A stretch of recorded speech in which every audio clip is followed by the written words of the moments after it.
हम तोहरा प्यार के अमृत पी के,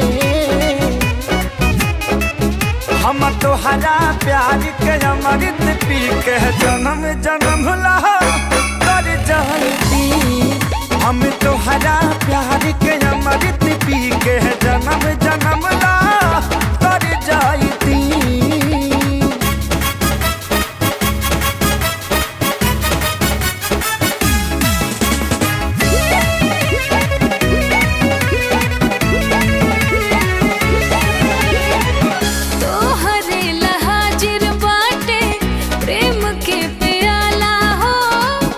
बड़े में हर बान हम पे गजब ऊपर वाला।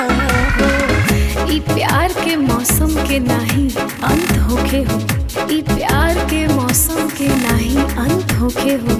जीवन में अपना हर दिन